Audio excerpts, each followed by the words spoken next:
There's a misconception that we don't exist, that somehow our ability to excel at the highest level of our industry is limited, that overcoming barriers as a woman of color would be insurmountable.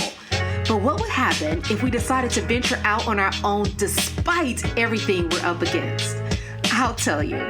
Welcome to the Black Girls Consult 2 podcast. I'm your host, Dr. Angelina Davis, a healthcare consultant, consulting coach, high performance fanatic, wife, and proud girl mom. I help transform female professionals into thriving solo consultants. And just like you, I'm wearing all the hats and doing all the things. So this podcast is to empower the busy female professionals to move past fear to start and grow a successful consulting business, despite the obstacles you may encounter. We'll dive deep into consulting practice, business strategy, mindset, and more. So grab your cup of coffee or tea if that's your thing, and let's get started.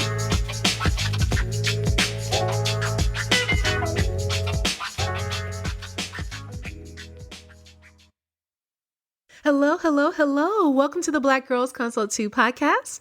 I am your host, Dr. Angelina Davis, and I am so happy that you are here with me this week. If you are tuning in for the first time, thanks so much for, kind of lending your ear to, to me today.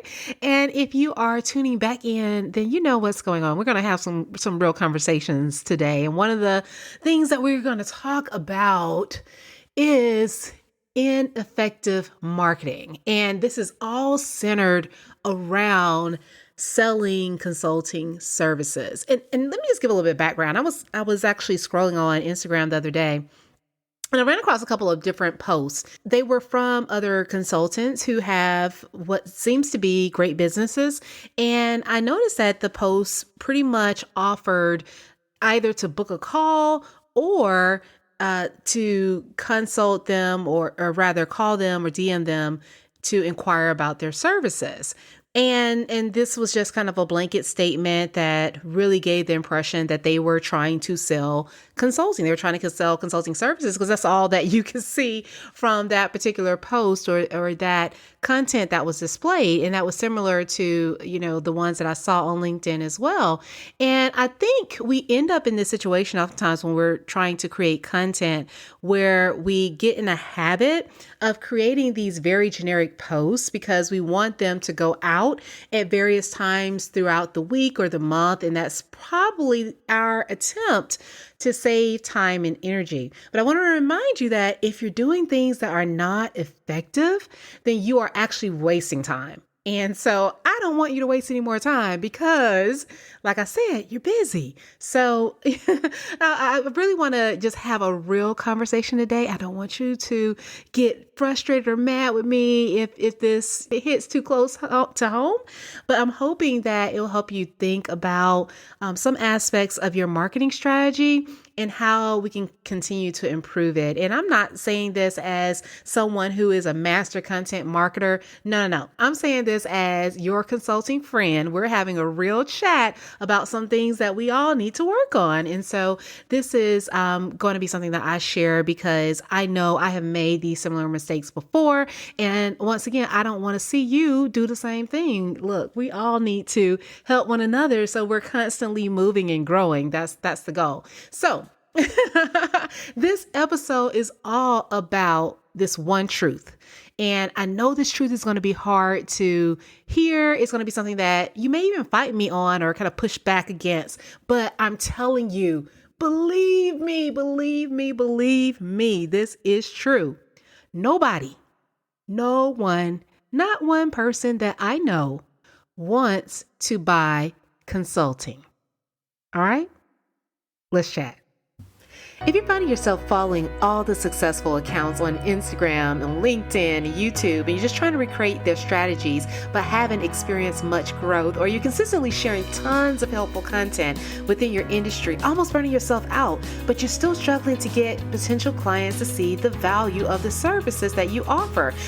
If that's the case, it's time for you to be seen as the expert that you are.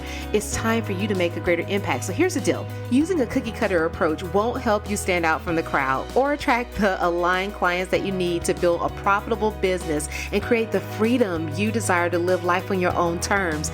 Your expertise is unique and your approach should be also. That's why I created my signature program, Position to Excel, which is a highly focused, curriculum-based, personalized coaching program developed to help you accelerate the growth of your consulting business by creating a magnetic core offer, an expert personal brand to position your services to sell effectively. And unlike other programs that rely on traditional methods to attract leads, we develop a personalized approach to fill your pipeline without cold calls or reliance on referrals and RFPs. So if you're interested in taking your consulting business to the next level or starting and getting yours off the ground, visit www.excelatconsulting.com, apply for Position to Excel, and let's get started.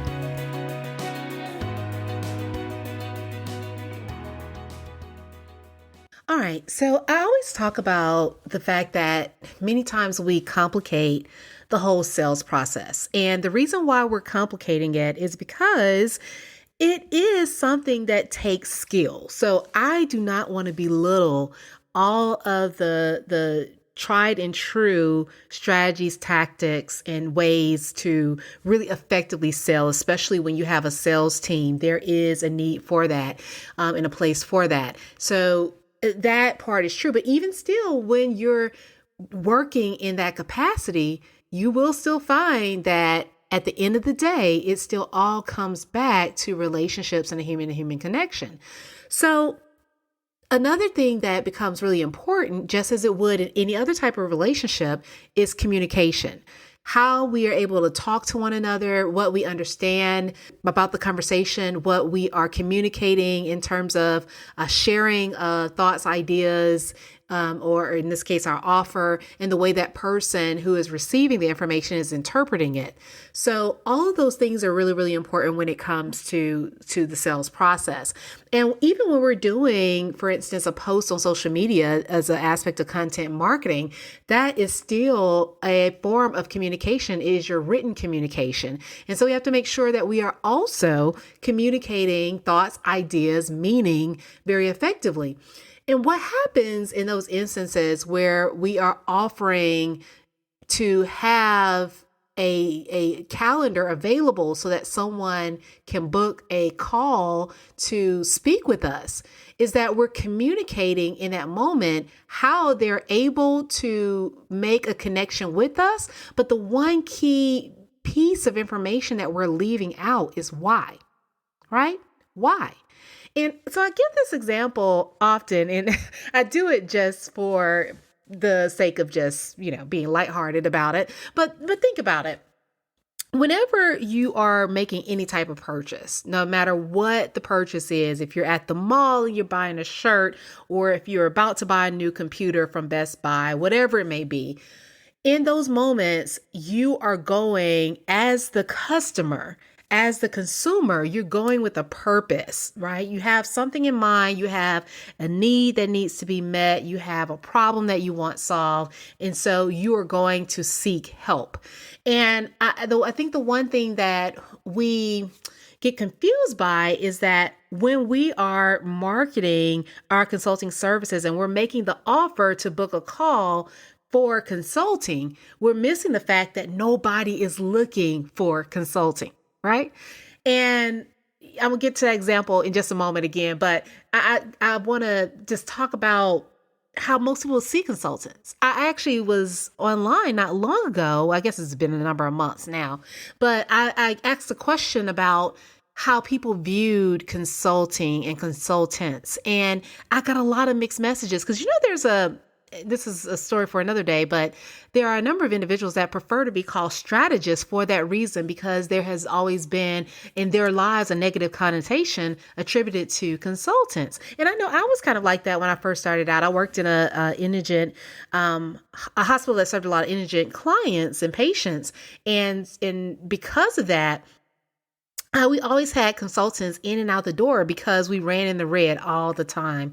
So it was kind of like a natural thing. But whenever consultants would come in, it was like you knew something bad was about to happen. You knew someone was about to get laid off, something was about to change, a program was about to get dropped. And so you felt very frustrated because you felt like these were these outsiders coming and telling you what to do, and they knew nothing about what was going on day to day. That was the image I had of consulting.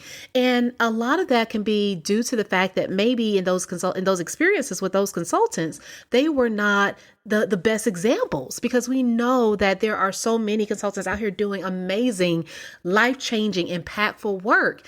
And then also, from my viewpoint, it was limited at that time. But saying all that to say that because of the way that most people view that interaction with a consultant, which that interaction is probably going to be more common than not, they are not out there looking to find someone to tell them what to do. That's just not what people are doing. So when we're selling in that way, there's no surprise as to why we may end up with few calls or feeling like we have, kind of crickets in our inbox, like we're not hearing from people. We're not landing the clients that we want to land. We're not gaining any traction. And that's because we're selling the wrong thing. And so going back to my example, think about it. If you were at home, lounging on the weekend, or maybe even planning, your finances for next year, you're setting some goals. At no point in time are you likely sitting back thinking, you know what, I'm gonna put some money aside because I really, really, I really think I want to make an investment in a plumber. I think I need to make an investment in that. That is not what you're thinking. It's just not. We look for certain services, like let's say, for instance, plumbing services, when we have a problem, when our sink is clogged, when we can't flush our toilet, when there's something wrong with the plumbing. That's when we call the plumber, because now we have a problem. We're seeking a solution. The plumber is there to provide the solution to our problem. That's how it works. And so that's also how it works with consulting. When your clients, or potential clients rather, don't know why they need to contact you, when they don't know why you're even there, what you offer, what you do, then the fact that you have any type of messaging that asks someone to contact you or to reach out and book a call or to DM you without giving the background is not going to work. And so I just want to kind of talk about that and really give 3 different things that you need in order to communicate your offer better so that you can land on a message that will resonate. So now, one of the first things is that you want to be able to identify the specific need. Going back to the example with hiring of the plumber, in those instances, there's a problem. The problem is that your sink is clogged. And so you have to find someone who's going to help you unclog the sink. So in that instance, you have to identify what problem you are able to solve. And so that is a specific need that someone's going to have in your marketplace or in your industry. This is one of the reasons why I'm such a huge, huge proponent of having a core offer. Because at the end of the day, when it comes to your marketing, your messaging, you're going to have to communicate with your potential clients in a way that allows you to target something that they're looking for, target that need, target that want, target their desire. And if you don't have your mind wrapped around what you are really offering, it's going to be very difficult for you to do that. And so I will see people post ads or make certain pitches that includes almost like a laundry list of services. And that can be defeating. You're kind of sabotaging yourself, because in that moment, you cannot identify a specific need that someone has. You're kind of like just standing out. Think about it as standing out in the middle of a park somewhere and just yelling out all these different things that you can do, right? And so first of all, the message gets lost. You have no idea who you're trying to find because, right, you've listed off 10 different things. You're looking for 10 different people, but you can only look at one person at a time. And so you're just constantly spinning in circles, and the other people hear their names possibly being called, but they can't necessarily hear it because when they try to listen in, they don't hear their name again. They hear another name because now you're moved on to the other service that you're offering. I just want you to visualize in your mind what this would look like, right? It looks like mass confusion. You're looking around trying to find people, but you're calling out a lot of different things, and you're looking for 10 people at once, and then all the other people are trying to listen for their name, but they don't know if they hear you, and then they hear you calling 9 other people. It's confusing. And so that's kind of what I'm making light of this. Guys, I'm making light of this. So just know I'm being extreme. But, that is what it's like when we're trying to find multiple people and solve multiple different offers or sell multiple different offers at once. We want to identify a specific need, and then we want to think about how we can address the person that has that specific need. So that's the first thing. Now, the second is that after we have identified the need, the thing that we need to do is to design a value-centered solution. And this is really your offer. So instead of that offer being a list of different things that the person can choose from, the offer needs to align with the need or the want or the desire that they have. Because if you are trying to sell them something that doesn't align with what they need or what they want, then that is not going to work because they're not looking for something else, right? If you're going to find a winter coat and someone brings you a beautiful evening gown, yes, you may like it. You may think it's nice, but that's not what you're looking for. You have nowhere to go to wear this dress, and you're not trying to spend that type of money on that dress. You came for a winter coat because you're cold and you have to go back outside. And so in that moment, the salesperson that brought you the dress, they're going to lose out because you came for a coat. However, if they were to bring you a coat, guess what? They would have gotten your money on the first try because that's what you came for. That's what you need. That's what you want. And in essence, it's a good fit. So we have to think about that. You're really designing your solution based upon those needs.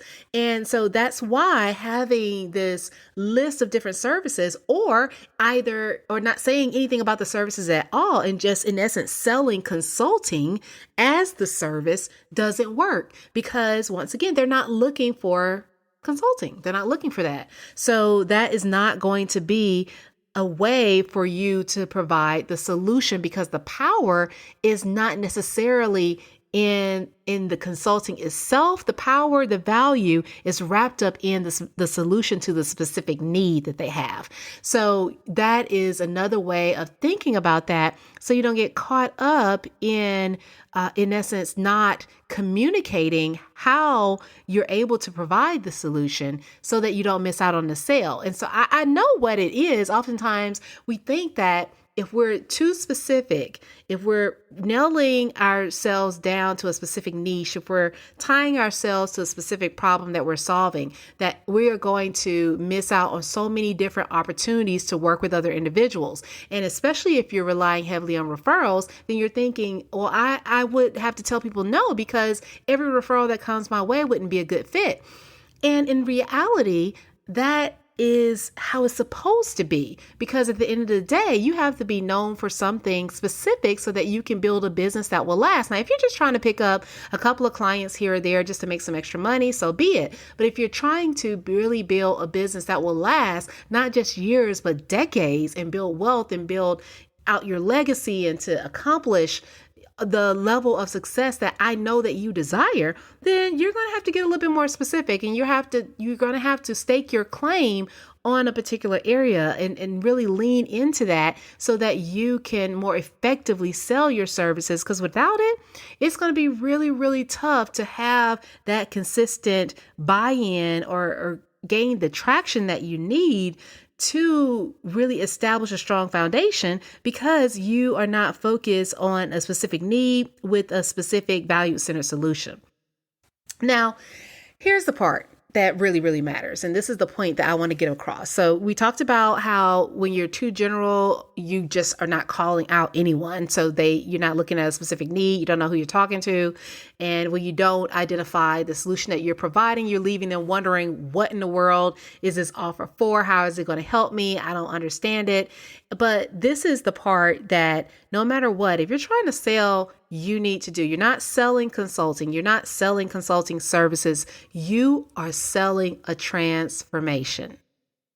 You're selling a transformation. You're selling taking someone from point A to point B. What is that point B? What do they want to achieve? How do they want their life to look? What are they trying to accomplish? What goals do they want to reach? What financial targets are they trying to achieve? That is what you need to speak to, because that's what you're selling. They're going to make that investment based upon the value that they identified. And so they're going to look at how you design your offer to be value centered so that it delivers the transformation that they're looking for. That is the part that is going to sell. So this means that if you're going to invite someone to book a call or to DM you or to somehow connect for a chat over coffee at a local coffee shop, whatever it may be, if you're going to invite someone to connect with you to discuss your services, you're going to have to tell them why they would want to do that. You're going to have to provide an argument as to why it is going to be something of interest to them and something that is going to benefit them if they really think about or consider joining you and speaking with you on a more intimate level. So I just want us to think more so about how we're able to have conversations that mimic what we do in everyday life. All of this is to say and to urge you not to sell consulting, not to focus on the services that you provide and pitching those services without providing information on a specific offer that addresses a specific need and yields a transformation that is highly desired. Lead with the transformation. That's what you want to sell. That's what's going to make you the money. That is what people want. All right. I hope this made sense. I know I gave a lot of different examples. I mean, a lot of it's just really to get us to think about these things in more general terms. I think we just complicate the process a lot. We do this often. We make things so much more complicated than they need to be. When it comes down to it, at the end of the day, it's communication, effective communication, building relationships, making offers that in essence, sell a transformation. You can do that. I know you can, because that is going to be the way that you are most effective in selling your services. So I'm cheering you on. I want to scroll through my feed and, I'm not saying that anyone that listens to this podcast did that at all, but hopefully if others and as more and more people join in and tune in to the Black Girls Consult 2 podcast, it's my hope that this message is going to resonate and that we'll see fewer and fewer people asking to simply book a call or DM without any reason as to why it would be helpful for them to do so, beneficial for them to do so in the transformation they're going to receive. Okay, guys, if you enjoyed this episode, make sure you share it with a friend. That is always a great way to continue to spread the word and to help grow the podcast. And don't forget, if you enjoyed this episode or any others, make sure you leave your 5-star review on Apple Podcasts and reach out and connect with me on LinkedIn or Instagram. I'd love to connect with you. I mean, just send me a little message and let me know that you listen to the podcast. I'd love to get your feedback, ask questions, so I could, think about new episodes to bring you. I want all of this information to just be very, very helpful. So I try to, highlight things that I'm seeing within my coaching program, with working with clients, and then also things that I just see from day to day and other work that I'm doing, because I would love, love, love, love to make sure that this remains a conversation, a back and forth conversation. All right, guys, I hope this helps. I hope you enjoyed the episode. And guess what? I'm going to see you again next week. Take care. for tuning in to the Black Girls Consult 2 podcast. If you enjoyed today's episode, be sure to leave your review on Apple Podcasts, subscribe, and share it with a friend. We're on a mission to increase the success and longevity of women in consulting, and you can help us do that. Also, I'd love to hear from you, so let's connect at Dr. Angelina Davis on Instagram or LinkedIn. And don't forget to visit excelatconsulting.com for more information to support your consulting journey. Until next time, take care.